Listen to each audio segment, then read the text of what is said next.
naksir, aku pacaran gitu. Kamu kan pacaran si itu gitu.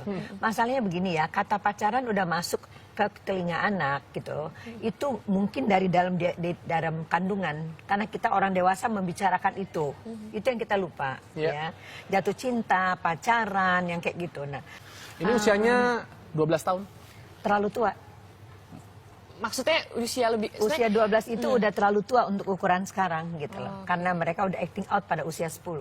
Padahal normalnya sih Bunda, normalnya anak merasakan ketertarikan sama lawan jenis yang bisa dikatakan normal tuh pada usia berapa sih Bunda? Angkatan kalian dulu 13 kali ya. Iya. Nah, sekarang TK. TK, Bu. Iya, TK. Sekarang ada satu hal lagi yang orang tua harus ingat adalah semakin membaiknya gizi dan baiknya rangsangan dari segala macam sosial media terutama yang dekat sekali sama anak-anak umur 4 tahun udah pada pegang tablet dan sebagainya, itu membuat anak balik lebih cepat. Tapi untuk usia TK gitu, biasanya kan Mas Adrian kalau kita ngeliat masih kecil-kecil banget, suka-sukaan itu kan orang tua biasanya nganggapnya lucu gitu kan, kayak lucu banget sih gitu. Sebenarnya respon seperti apa jadinya yang harusnya? Ya gini, artinya segala sesuatu sekarang diam-diam oleh para orang tua harus diambil itu secara serius, bukan bercandaan, bukan lucu-lucuan gitu loh. Nah, tadi misalnya pada video yang kita lihat ya saya tangkap anak saya di handphonenya punya pacar, sangat telat.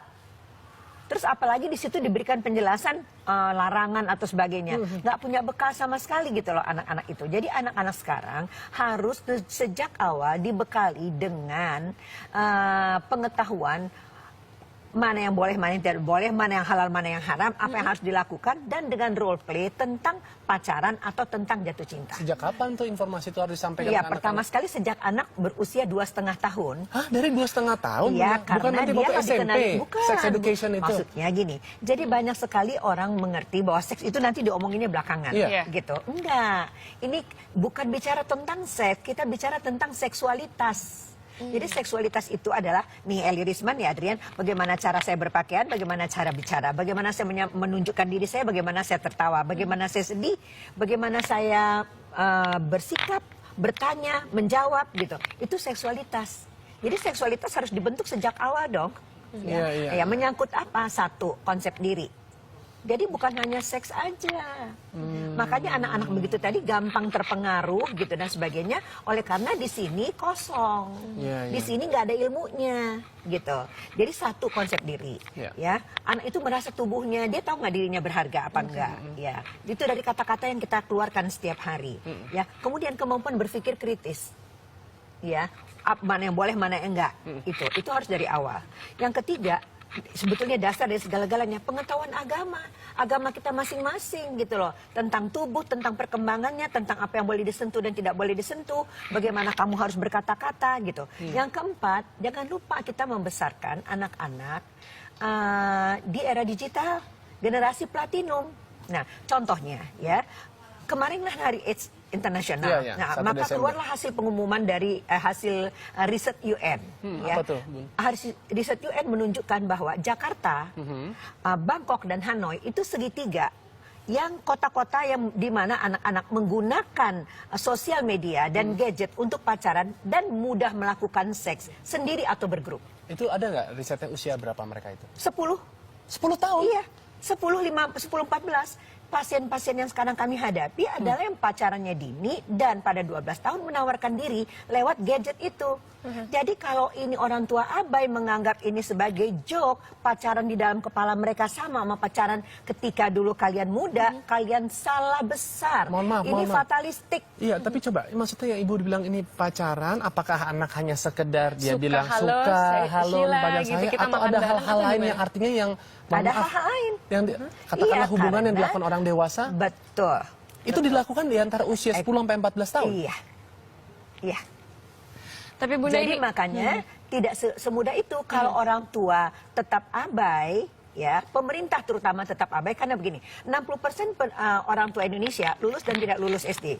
Saya nggak suka untuk mengatakan ini seluruhnya tanggung jawab orang tua, tidak. Harus tanggung jawab negara mencerdaskan orang tua, gitu ya.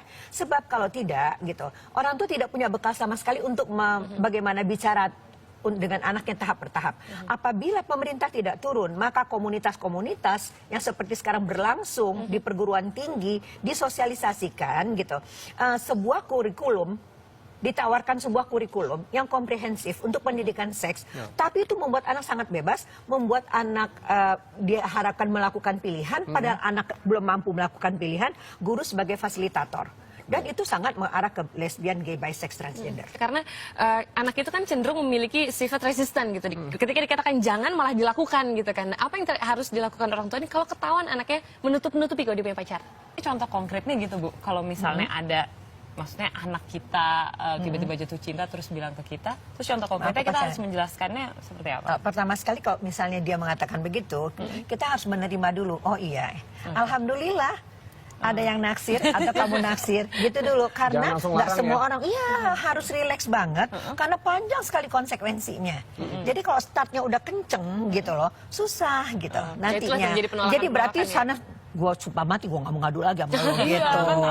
Ya kan gitu. Nah jadi kita, oh bagus sekali, alhamdulillah. Ya nggak semua orang dijatuh cintain dan bisa jatuh cinta. Itu siapa ya? Apa yang menarik ya dari dia? Kenapa ya dia? Apa yang kualitasnya? Jadi kira-kira itu untuk berapa lama ya?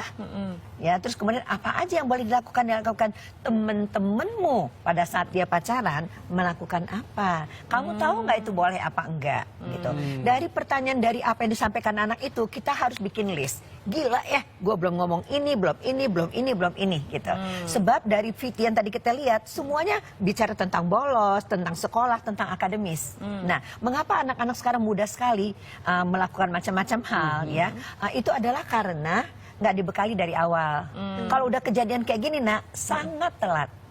Nah, karena mereka sebetulnya seperti yang data yang dilansir oleh UN itu, penelitian UN itu adalah mereka telah menggunakan gadget mereka lebih awal. Kemungkinan mereka terpapar pada pornografi seperti kita bahas sebelumnya. Jadi mereka tuh melakukan dua hal. Apa itu? Meniru dan pengen tahu rasanya.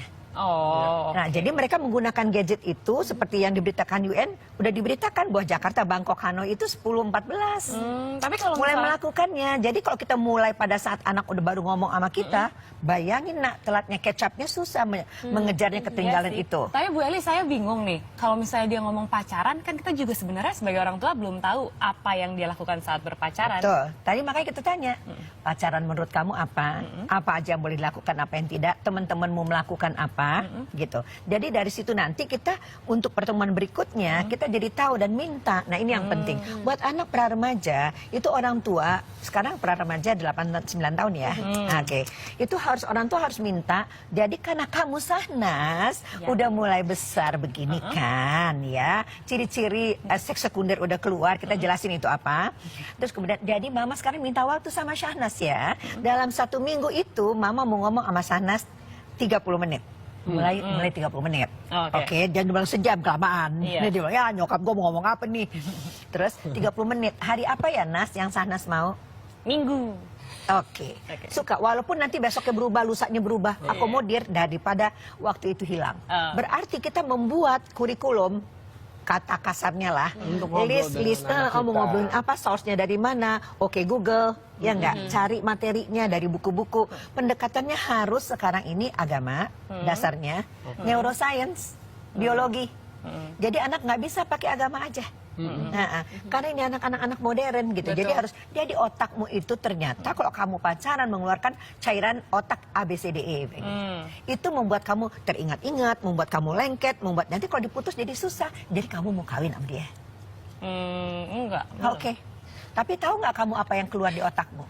Enggak tahu. Yang membuat kamu jadi nggak bisa jauh dari dia, terkenang-kenang, mau nempel belum bisa move on gitu. Jadi gayanya harus seperti itu ya. Jadi seperti kayak berteman caranya ngomongnya seperti itu. Dan itu nggak bisa digantikan oleh pengasuh atau guru lain. Jadi kebanyakan kekeliruan yang paling besar, satu, orang tua abai, tidak menyiapkannya dari awal. Tadi seksualitas ini. Yang kedua adalah dia subkontrakan ke tangan orang. Sebetulnya yang paling penting berbicara membukanya adalah ayah. Tanggung jawab ayah. Yang lebih banyak tapi kan bertemu dengan anak adalah ibu. Gini loh ya, maafin ya. Maafin ya. Harus disampaikan ya. Ketakutan ayah yang pertama adalah neraka. Oke, jadi gitu bahwa ayah bertanggung jawab supaya ayah dan ahli keluarga ayah nggak menjadi umpan neraka gitu kan. Berarti pekerjaan ayah tidak menjadi alasan untuk ayah mengatakan tidak punya waktu seperti riset kami terakhir 2 pekan yang lalu. Ayah tidak